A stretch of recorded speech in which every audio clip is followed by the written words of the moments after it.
जी।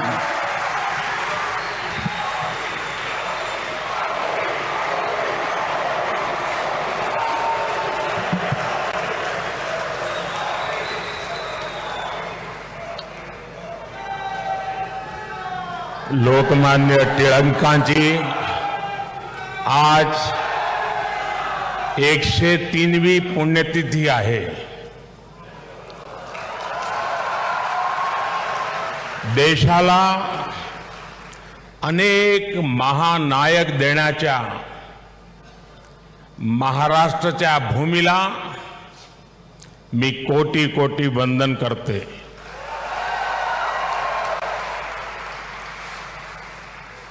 कार्यक्रम में उपस्थित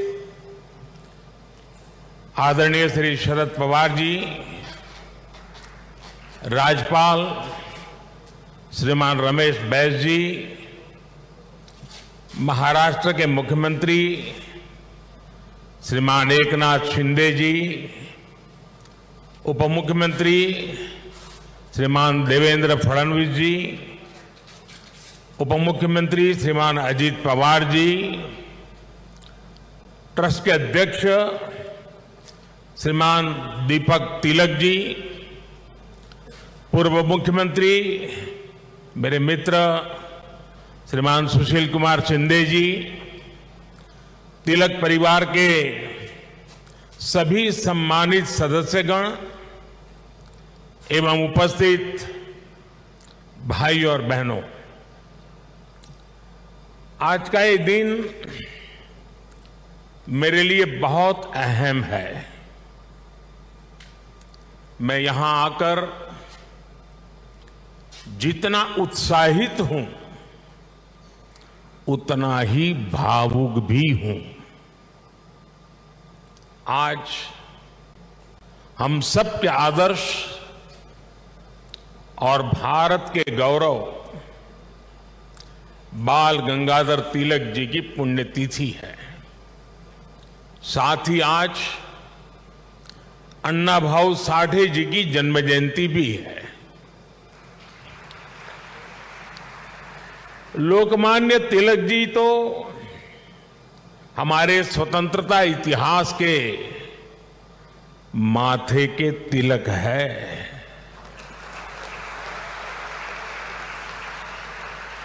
साथ ही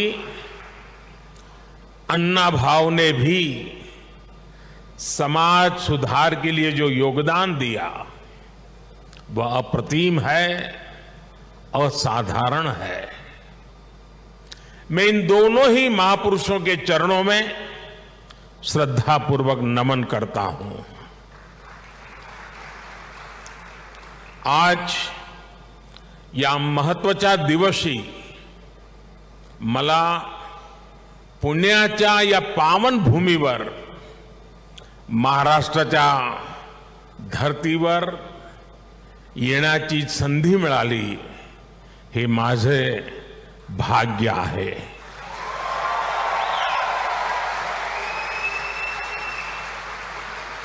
ये पुण्य भूमि छत्रपति शिवाजी महाराज की धरती है। ये चाफेकर बंधुओं की पवित्र धरती है। इस धरती से ज्योतिबा फुले, सावित्रीबाई फुले की प्रेरणाएं और आदर्श जुड़े हैं। अभी कुछ ही देर पहले मैंने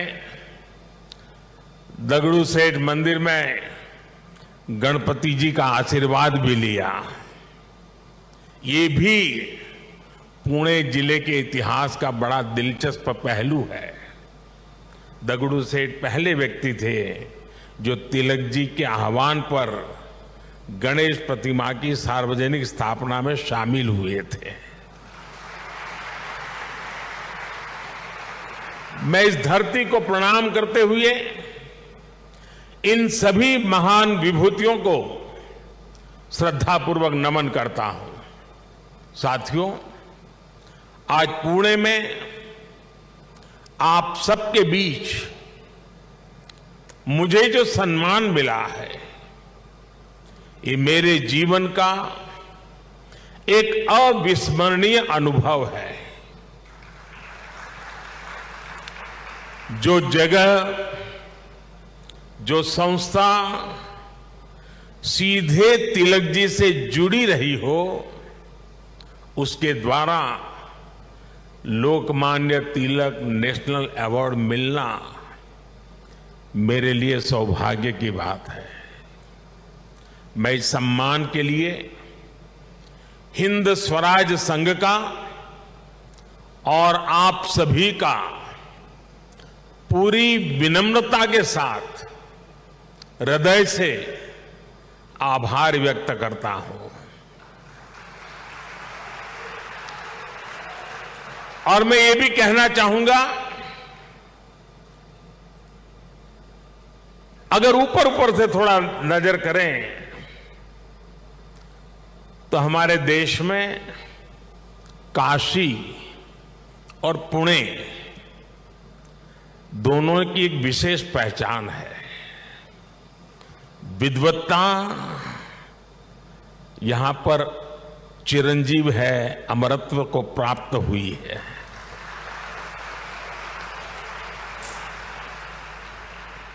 और जो पुणे नगरी विद्वत्ता की दूसरी पहचान हो, उस भूमि पे सम्मानित होना जीवन का इससे बड़ा कोई गर्व और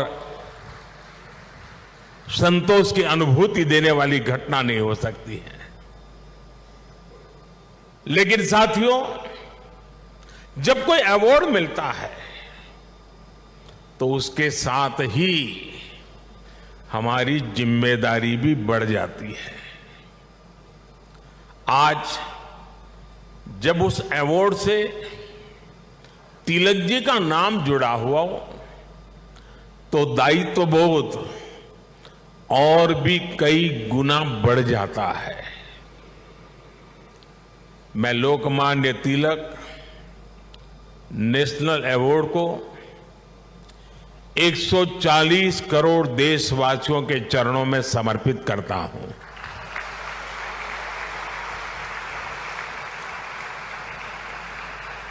मैं देशवासियों को विश्वास भी दिलाता हूं कि उनकी सेवा में, उनकी आशाओं अपेक्षाओं की पूर्ति में कोई कोर कसर बाकी नहीं छोड़ूंगा। जिनके नाम में गंगाधर हो, उनके नाम पर मिले इस अवार्ड के साथ जो धनराशि मुझे दी गई है वो भी गंगा जी को समर्पित कर रहा हूं। मैंने पुरस्कार राशि नमामि गंगे परियोजना के लिए दान देने का निर्णय लिया है। साथियों, भारत की आजादी में लोकमान्य तिलक की भूमिका को, उनके योगदान को कुछ घटनाओं और शब्दों में नहीं समेटा जा सकता है। तिलक जी के समय और उनके बाद की स्वतंत्रता संग्राम से जुड़ी जो भी घटनाएं और आंदोलन हुए, उस दौर में जो भी क्रांतिकारी और नेता हुए, तिलक जी की छाप सब पर थी, हर जगह थी। इसलिए खुद अंग्रेजों को भी तिलक जी को the father of the Indian unrest कहना पड़ा था। तिलक जी ने भारत के स्वतंत्रता आंदोलन की पूरी दिशा ही बदल दी थी। जब अंग्रेज कहते थे कि भारतवासी देश चलाने के लायक नहीं है, तब लोकमान्य तिलक ने कहा कि स्वराज्य हमारा जन्मसिद्ध अधिकार है। अंग्रेजों ने धारणा बनाई थी कि भारत की आस्था, संस्कृति, मान्यताएं, ये सब पिछड़ेपन का प्रतीक है। लेकिन तिलक जी ने इसे भी गलत साबित किया। इसलिए भारत के जनमानस ने न केवल खुद आगे आकर तिलक जी को लोकमान्यता दी, बल्कि लोकमान्य का खिताब भी दिया। और जैसा अभी दीपक जी ने बताया, स्वयं महात्मा गांधी ने उन्हें आधुनिक भारत का निर्माता भी कहा। हम कल्पना कर सकते हैं कि तिलक जी का चिंतन कितना व्यापक रहा होगा, उनका विजन कितना दूरदर्शी रहा होगा। साथियों, एक महान नेता वो होता है जो एक बड़े लक्ष्य के लिए न केवल खुद को समर्पित करता है, बल्कि उस लक्ष्य की प्राप्ति के लिए संस्थाएं और व्यवस्थाएं भी तैयार करता है।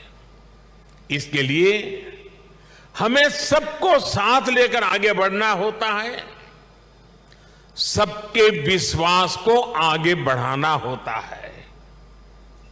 लोकमान्य तिलक के जीवन में हमें ये सारी खूबियां दिखती हैं।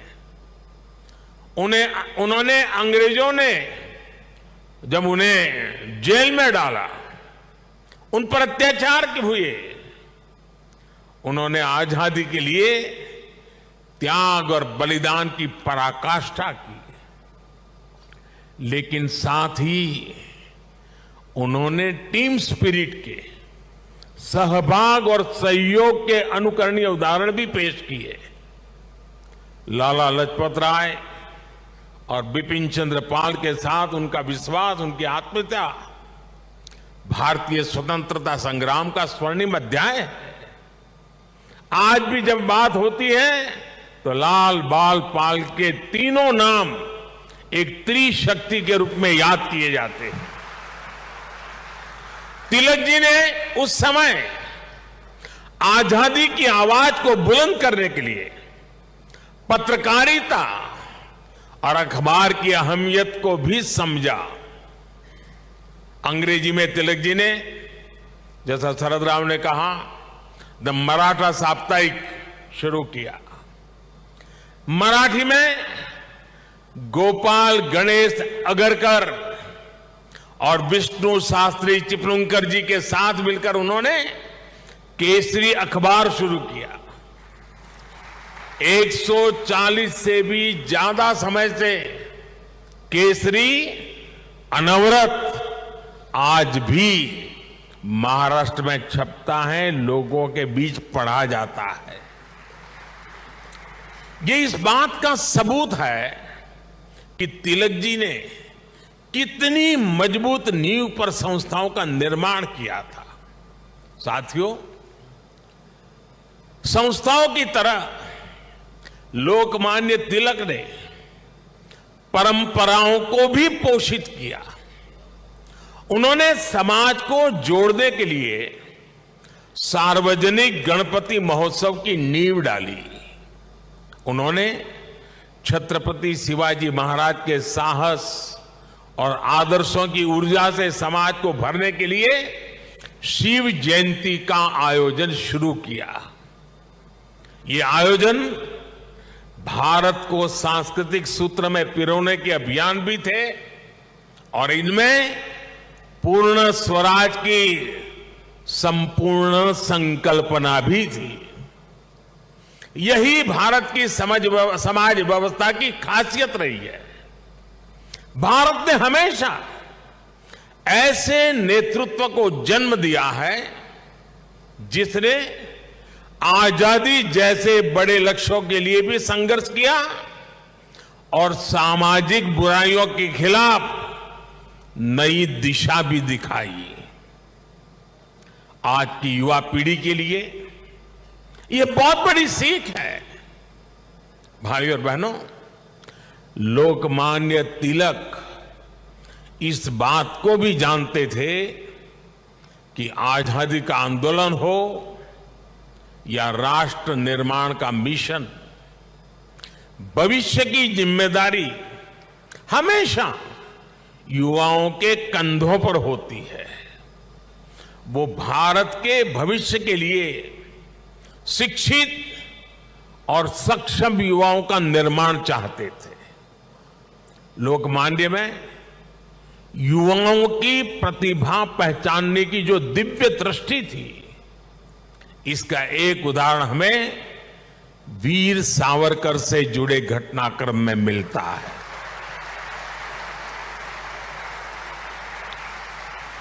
उस समय सावरकर जी युवा थे। तिलक जी ने उनकी क्षमता को पहचाना। वो चाहते थे कि सावरकर बाहर जाकर अच्छी पढ़ाई करें और वापस आकर आजादी के लिए काम करें। ब्रिटेन में श्यामजी कृष्ण वर्मा ऐसे ही युवाओं को अवसर देने के लिए 2 स्कॉलरशिप चलाते थे। एक स्कॉलरशिप का नाम था छत्रपति शिवाजी स्कॉलरशिप और दूसरी स्कॉलरशिप का नाम था महाराणा प्रताप स्कॉलरशिप। वीर सावरकर के लिए तिलक जी ने श्यामजी कृष्ण वर्मा से सिफारिश की थी। इसका लाभ लेकर वो लंदन में बैरिस्टर बन सके। ऐसे कितने ही युवाओं को तिलक जी ने तैयार किया। पुणे में new English school, Deccan education society और फर्ग्यूसन कॉलेज जैसे संस्थानों, उसकी स्थापना उनके इसी विजन का हिस्सा है। इन संस्थाओं से ऐसे कितने ही युवा निकले जिन्होंने तिलक जी के मिशन को आगे बढ़ाया, राष्ट्र निर्माण में अपनी भूमिका निभाई। व्यवस्था निर्माण से संस्था निर्माण, संस्था निर्माण से व्यक्ति निर्माण और व्यक्ति निर्माण से राष्ट्र निर्माण, ये विजन राष्ट्र के भविष्य के लिए रोड मैप की तरह होता है। इसी रोड मैप को आज देश प्रभावी ढंग से फॉलो कर रहा है। साथियों, वैसे तो तिलक जी पूरे भारत के लोकमान्य नेता है, लेकिन जैसे पुणे और महाराष्ट्र के लोगों के लिए उनका एक अलग स्थान है, वैसा ही रिश्ता गुजरात के लोगों का भी उनके साथ है। मैं आज इस विशेष अवसर पर मैं उन बातों को भी याद कर रहा हूं। स्वतंत्रता संग्राम के समय वो करीब 1.5 महीने अहमदाबाद साबरमती जेल में रहे थे। इसके बाद 1916 में तिलक जी अहमदाबाद आए और आपको जानकर के खुशी होगी, उस समय जब अंग्रेजों की पूरी तरह जुल्म चलते थे, अहमदाबाद में तिलक जी के स्वागत में और उनको सुनने के लिए उस जमाने में 40,000 से ज्यादा लोग उनका स्वागत करने के लिए आए थे। और खुशी की बात यह है कि उनको सुनने के लिए उस समय ऑडियंस में सरदार वल्लभ भाई पटेल भी थे। उनके भाषण ने सरदार साहब के मन में एक अलग ही छाप छोड़ी। बाद में सरदार पटेल अहमदाबाद नगर पालिका के प्रेसिडेंट बने, म्युनिसिपैलिटी के प्रेसिडेंट बने। और आप देखिए उस समय के व्यक्तित्व की सोच कैसी होती थी। उन्होंने अहमदाबाद में तिलक जी की मूर्ति लगाने का फैसला किया। और सिर्फ मूर्ति लगाने का फैसला किया नहीं, उनके निर्णय में भी सरदार साहब की लौह पुरुष की पहचान मिलती है। सरदार साहब ने जो जगह चुनी वो जगह थी विक्टोरिया गार्डन। अंग्रेजों ने रानी विक्टोरिया की हीरक जयंती मनाने के लिए अहमदाबाद में 1897 में 1897 में विक्टोरिया गार्डन का निर्माण किया था। यानी ब्रिटिश महारानी के नाम पर बने पार्क में उनकी छाती पर सरदार पटेल ने इतने बड़े क्रांतिकारी लोकमान्य तिलक की मूर्ति लगाने का फैसला कर लिया।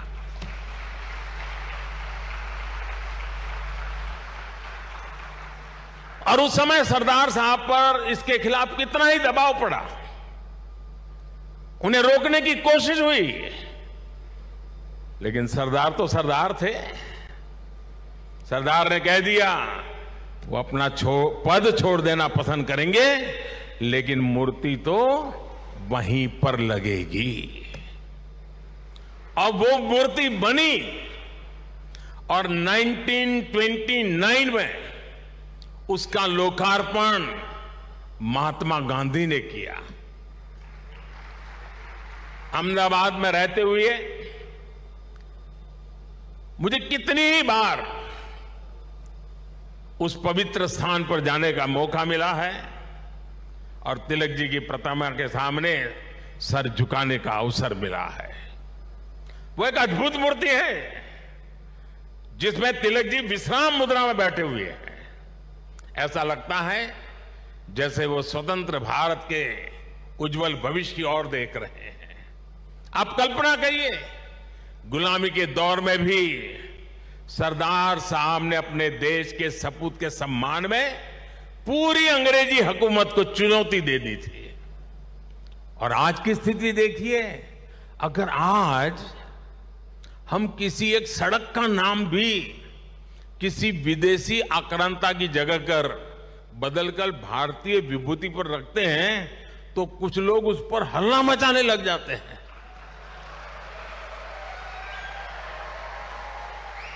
उनकी नींद खराब हो जाती है।